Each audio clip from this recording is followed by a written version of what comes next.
The Ballad of 20 Years Lost. In Chicago's suburban sprawl, where ordinary lives unfold, lived a man of 46 with a story to be told.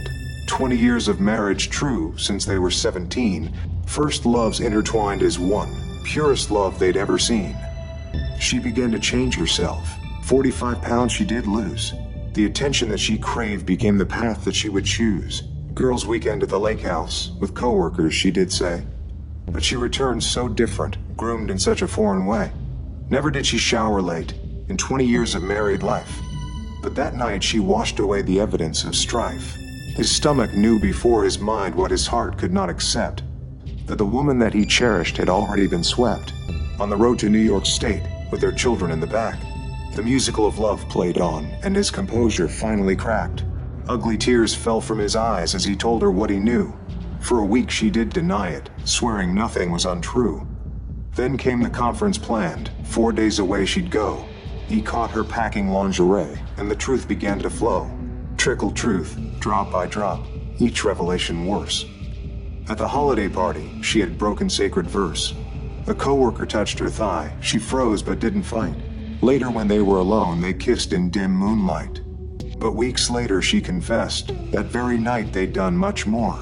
In her car like teenagers, while he waited by their door. The boss had lent his lake house for that girl's weekend away. She'd spent it with her lover in a passionate display.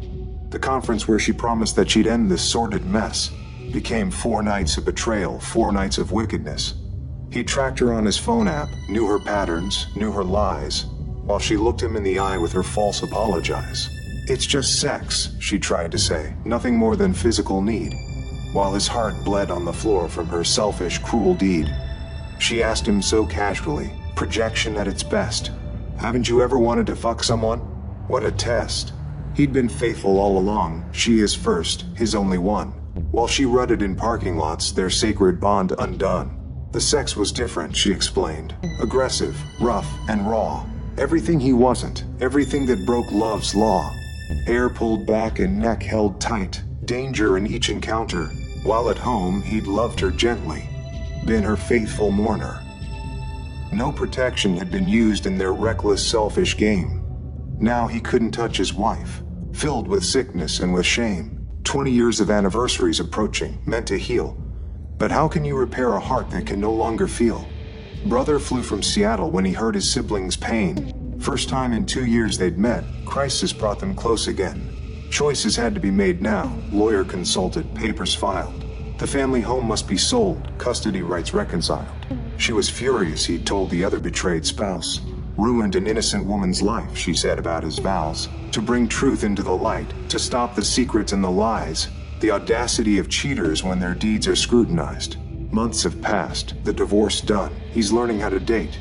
Understanding codependency had sealed his former fate. Setting boundaries, speaking up, learning what respect should be. At 48, starting over, finally learning to be free. She's engaged to him now, the affair partner she chose. Over 20 years of love, over the life they'd composed. If they'll cheat with you, they'll cheat on you. Wisdom hard won. He feels nothing for her now. His new life has begun. In the end, the betrayal that seemed like it would destroy became the wake-up call that helped him redeploy. Not grateful for the pain, but grateful for who he became. A man who knows his worth and will never be the same.